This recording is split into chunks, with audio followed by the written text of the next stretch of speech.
નમસ્કાર ખેડૂત મિત્રો, જય કિસાન જય ભારત। ખેડૂત ભાઈઓ, આજે તારીખ 21 જાન્યુઆરી 2025 મંગળવારનો દિવસ છે અને આપણા માર્કેટિંગ યાર્ડોમાં બજારના કામકાજનો અઠવાડિયાનો આજે બીજો દિવસ છે। આજના દિવસે આપણે જેની ચર્ચા કરવી છે, જેની વાત કરવી છે, એ આપણી ખેત ઉત્પાદનની ચીજ છે એરંડા। એરંડાનું બજાર ઠીક સારું થઈ શકે એવા સંજોગો બજારમાં દેખાશે એવો માહોલ ખેડૂતોમાં પણ હતો, વેપારીઓમાં પણ હતો અને એનું જે કારણ હતું એ એવું હતું કે આ સિઝનમાં ઉત્પાદનમાં ખૂબ મોટો ઘટાડો આવી શકે છે।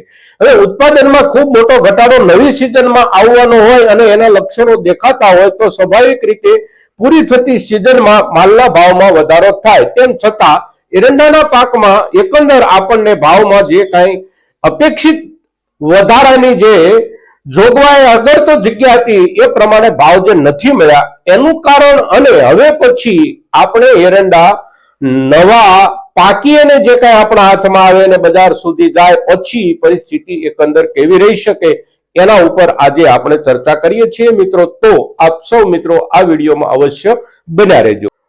તો ખેડૂત ભાઈઓ, આપણે છેલ્લા લગભગ 2 મહિના દરમિયાન એરંડાના ભાવમાં વૃદ્ધિની અપેક્ષાએ કેટલાક ખેડૂતોએ માલ પકડી રાખ્યો, કેટલાક ખેડૂતોએ વેચાણની જરૂર હોય એટલે માલ વેચો, પણ એકંદર ભાવમાં નવા વર્ષની નવી સિઝનમાં ઘટીને આવનારા ઉત્પાદનના કારણે જે સુધારો આવવો જોઈએ એવો સુધારો બજારમાં ન આવ્યો। અત્યારે આજના દિવસના હિસાબથી પણ આપણે જોઈએ તો ગયું અઠવાડિયું અને આ અઠવાડિયાની શરૂઆતના 2 દિવસ બજારમાં આપણે સૌરાષ્ટ્ર તરફના બજારોની વાત કરીએ તો સૌરાષ્ટ્ર તરફના બજારો લગભગ 1125 થી લઈ અને 1175-80 રૂપિયા સુધીના આપણને સાંભળવા અને જાણવા મળી રહ્યા છે। મધ્ય ગુજરાતના ભાવો એના કરતા થોડા એટલે કે 25-30 રૂપિયા ઊંચા આપણને સાંભળવા મળી રહ્યા છે અને ઉત્તર ગુજરાતના માર્કેટિંગ યાર્ડોમાં લગભગ દરેક યાર્ડોના જે ભાવ આપણને જાણવા મળી રહ્યા છે એ 1210-15 રૂપિયાથી શરૂ થઈ અને 1255-60 રૂપિયા સુધી સારા માલના પૈસા ઉત્તર ગુજરાતના માર્કેટિંગ યાર્ડોમાં આવી રહ્યા છે। અને આ જે ભાવ ફરક છે એમાં થોડો ક્વોલિટીનો પણ ફરક હોઈ શકે છે। સાથોસાથ જે માર્કેટિંગ યાર્ડોમાં માલ બહુ ઓછી માત્રામાં આવતો હોય તો ખરીદનાર વ્યક્તિએ પણ જે તે આવતો માલ છે એને ખરીદ્યા પછી એના ટ્રાન્સપોર્ટેશનની જે તકલીફ થતી હોય એ તકલીફોને ધ્યાનમાં રાખી અને એ લોકો માલની ખરીદી કરતા હોય છે। એટલે જરૂરિયાત કરતા પણ ઓછો માલ જે માર્કેટિંગ યાર્ડોમાં આવતો હોય કે 10 બોરી આવી, 25-50 બોરી કે 100 બોરી સુધી માલ આવ્યો તો માર્કેટિંગ યાર્ડના હિસાબે એ માલ ખૂબ ઓછો ગણાય, કારણ કે ટ્રાન્સપોર્ટેશનમાં તકલીફ થતી હોય છે દૂરના અંતર સુધી એને લઈ જવા માટે। સાથે સાથે પ્રોસેસિંગ યુનિટો જે કાંઈ હોય એ કેટલા દૂર છે કેટલા નજીક છે એ પ્રમાણે માલના ભાવ થતા હોય છે। ઉત્તર ગુજરાતમાં જ મોટા ભાગના એરંડાના પ્રોસેસિંગ યુનિટો છે એટલે ઉત્તર ગુજરાતની સરખામણીમાં ગુજરાતના બાકીના વિસ્તારોમાં ભાવ થોડા નીચા રહે કાયમ માટે। હવે અત્યારે આ સ્થિતિમાં આગળ શું થઈ શકે અને આવું કેમ થયું, તો આ જે થયું છે એની સાથે જોડાયેલું એક કારણ એ છે કે આપણે આવનારી સિઝનના ઉત્પાદનના ઘટાડાને ધ્યાનમાં લઈને જે વાત ચર્ચા ખેડૂતોની વચ્ચે બજારમાં અને સરકાર તરફથી આંકડાઓના હિસાબથી પણ જે માહિતીઓ આવતી હતી એ માહિતીઓ ઘટાડાની હોવા છતાં પણ બજારની અંદર માલની આવકોનો જે પુરવઠો છે એમાં બહુ મોટો ફેરફાર નથી આવ્યો। હવે માલ જે આવે છે અને એરંડી જે આવે છે, એરંડીમાંથી તેલ તૈયાર થઈ અને આપણા દેશમાંથી મોટા ભાગનો માલ નિકાસ થઈ જાય છે। આપણે ત્યાં 15-17 કે 20% માલ વપરાય છે, બાકીનો તમામ માલ દુનિયાના જુદા જુદા દેશોમાં નિકાસ થાય છે। હવે નિકાસનો જે આંકડો છે એ સૌથી ઊંચી નિકાસનો આંકડો આપણે ત્યાંથી એરંડી તેલનો વર્ષ 2021માં હતો।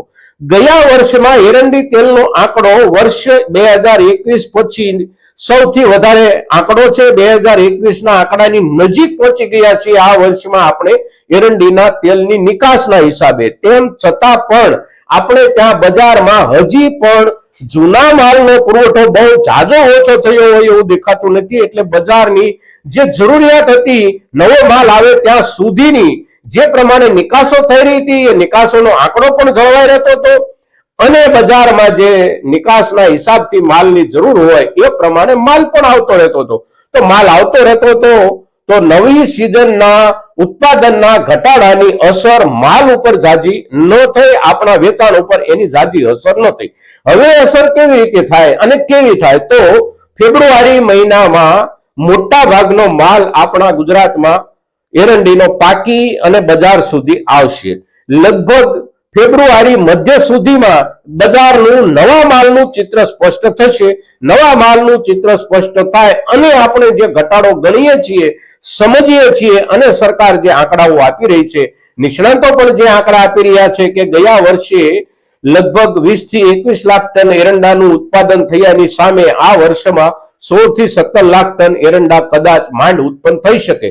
જો આ હકીકત સાચી હોય અને એ જ પ્રમાણે ઉત્પાદનની અસર બજારમાં દેખાય તો આવતી નવી સિઝનમાં પણ ભાવોમાં સુધારો થવાની શક્યતાઓ હોય છે. પણ નવી સિઝન ખુલે અને ખુલતાની સાથે કેવો માલ, કેટલો માલ બજારમાં આવવાનો શરૂ થાય છે એના ઉપર એરંડાનું બજાર આગામી દિવસોમાં નક્કી થઈ શકે છે. અત્યારે હવે જાજા દિવસો જૂની સિઝનના બાકી નથી રહ્યા, સાથે સાથે નવી સિઝનનો માલ આવવાનો પણ જાજો સમય જ્યારે બાકી નથી રહ્યો, ત્યારે અત્યારે આ જે પીરિયડ ગાળો છે આગામી દિવસોનો, જેને આપણે લગભગ એકાદ મહિનાનો ગણીએ, તો આ એકાદ મહિનામાં બહુ મોટી લાંબી ઉથલ પાથલ થવાની શક્યતાઓ એરંડીના પાકમાં નથી દેખાય. નવો માલ બજારમાં આવે અને આવવાનું જે સ્વરૂપ છે એ સ્વરૂપના આધારે આગામી નવી સિઝનના આપણા એરંડાના ભાવ નવેસરથી નક્કી થઈ શકે છે.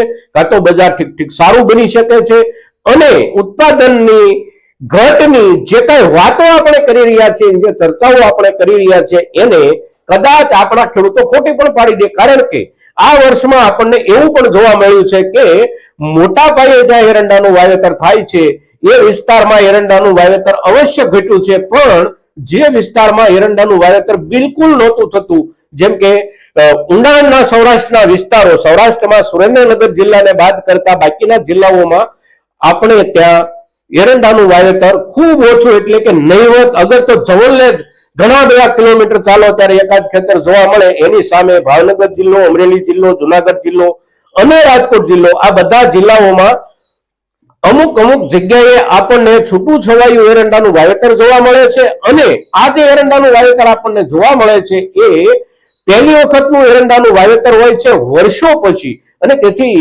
એમાં ખૂબ સારા ઉત્પાદનની પણ શક્યતાઓ આપણને ઝાડ અને એના ઉપર લાગેલા ફાલથી દેખાઈ રહી છે. મિત્રો, તો આની પણ અસર બજાર ઉપર અવશ્ય પડશે. મોટા વિસ્તારમાં વાવેતર ઘટ્યું હોય તો નવા વિસ્તારમાં જે કઈ વાવેતર થયું હોય એ વાવેતરનો આંકડો પણ ઉત્પાદનમાં ઉમેરાશે.